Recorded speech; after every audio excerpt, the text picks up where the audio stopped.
એક બિનવારસી મૃતદેહ, કોઈ ઓળખ નહીં, કોઈ પુરાવો નહીં અને ખબર પણ નહીં કે આ યુવકને કોણે અને શા માટે મોતને ઘાટ ઉતાર્યો છે. પરંતુ પોલીસે તપાસ શરૂ કરી 150થી વધુ સીસીટીવી ખંગાળ્યા, દિવસ રાત તપાસ કરી અને આખરે હત્યારાને શોધી કાઢ્યો છે. જ્યારે હત્યાનું કારણ સામે આવ્યું ત્યારે સૌ કોઈ ચોંકી ઉઠ્યા. માત્ર એક મોટરસાઇકલ માટે આ યુવકનો જીવ લેવાયો હતો. હા, માત્ર એક બાઇકની લાલચે આ પરેશ વસાવા નામના યુવકની હત્યા કરીને તેના મૃતદેહને અમરાવતી નદીના બ્રિજ નીચે ફેંકી દેવામાં આવ્યો હતો. શું છે સમગ્ર મામલો, આવો વિગતે વાત કરીએ આ અહેવાલમાં. નમસ્કાર, હું છું આસિફ કાદરી અને સ્વમાન સાથે તમારું સ્વાગત છે. 20 જૂનના રોજ અંકલેશ્વર નજીક દઢાળ ગામ પાસે આવેલા અમરાવતી નદીના બ્રિજ નીચે એક યુવાનનો સડી ગયેલી હાલતમાં મૃતદેહ મળી આવ્યો હતો.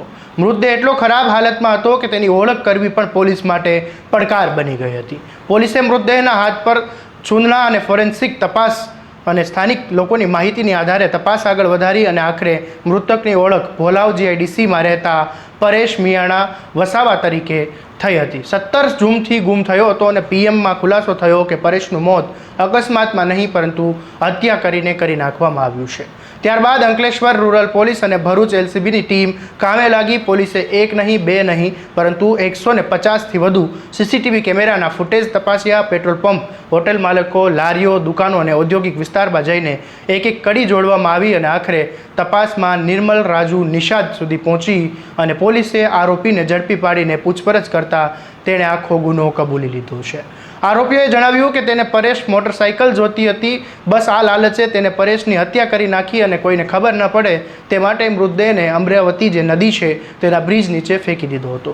ભરૂચ પોલીસના વડા અક્ષય રાજે આ મામલે શું કહ્યું એ સાંભળી લો. તારીખ 20/6/2026ના રોજ અંકલેશ્વર રૂરલ પોલીસ સ્ટેશન ખાતે અમરાવતી ખાડીમાં સાગબારા બ્રિજની નીચે એક ડીકમ્પોઝ હાલતમાં એક ડેડ બોડી મળી આવે છે કે જેને જોતા તેની કોઈ જાતની ઓળખ શક્ય હતી નહીં, કારણ કે ચહેરા ઉપર ઘણો બધો વિકૃત થઈ ગયો હતો. આ હાલતમાં પોલીસ દ્વારા તાત્કાલિક જ સુરત ખાતે ફોરેન્સિક FSL કરવા માટે ડેડ બોડીને મોકલી દેવામાં આવે છે અને ત્યારબાદ ડેડ બોડીના ફોટા અને બધું લઈ અને વ્યક્તિની ઓળખાણ માટે ખૂબ પ્રયત્ન કરવામાં આવે છે.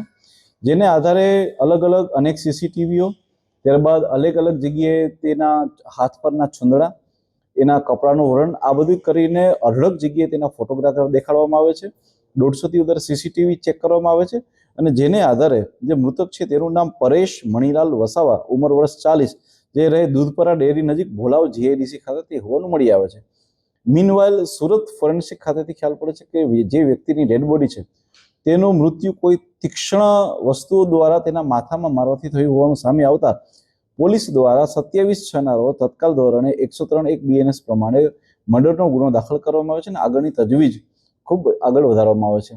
જેમાં અમારા અંકલેશ્વર ડિવિઝનના DYSP, LCBની ટીમ અને લોકલ PA જે છે એ ખૂબ જ મહેનત ઉઠાવે છે અને ત્યારબાદ જે છે એ બધી જ વસ્તુઓ ચેક કરતા ખ્યાલ પડે છે કે 17/6/2026ના રોજ આ વ્યક્તિ ભોલાવ GIDC ખાતેથી નીકળી અને ત્યારબાદ જે છે તેમનું લોકેશન મળી આવતું ન હતું.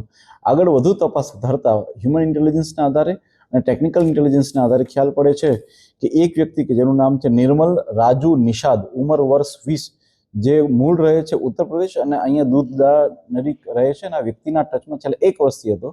તે એની સાથે છેલ્લે જોવામાં આવ્યો હતો અને ત્યારબાદ ઇન્ટ્રોગેશનના આધારે અને અલગ અલગ બીજી ટેકનિકના આધારે પોલીસને સફળતામાં હાથ ધરે છે કે જેમાં વ્યક્તિ દ્વારા માત્ર તેનું મોટરસાયકલ પડાવી લેવાના હેતુ પાર ના આવતા તેણે વ્યક્તિનું પથ્થરથી મૃત્યુ નિપજાવ્યું હતું અને ત્યારબાદ જે ત્યાંથી એ ડેડ બોડીને ડમ્પ કરીને ફરાર થઈ ગયા હતા. આ વ્યક્તિ જે નિર્મલ રાજુ નિષાદ છે તેની ઉપર આ અગાઉ પણ 2025ની સાલમાં ચેઇન સ્નેચિંગના એટલે કે 304(2) મુજબના 2 ગુના પણ દાખલ થયેલા છે. હાલમાં પોલીસ દ્વારા આરોપીને અટક કરી અને આગળની મજબૂત કાર્યવાહી માટે કામ ચાલુ છે. પોલીસની તપાસમાં એ પણ સામે આવ્યું કે આ ઝડપાયેલો જે આરોપી છે અગાઉ સ્નેચિંગ અને મોબાઈલ ચોરી જેવા ગુનામાં સંડોવાયેલો હતો, એટલે કે આ તેનો પહેલો ગુનો નહોતો.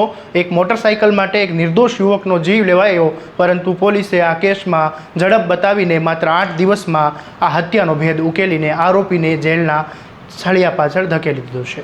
હવે પોલીસે આરોપીની વધુ પૂછપરછ શરૂ કરી છે. આ સિવાય પણ તે અન્ય કયા ગુનામાં સંડવાયેલો છે કે તેમ દરેક દિશામાં પોલીસ તેની તપાસ કરી રહી છે.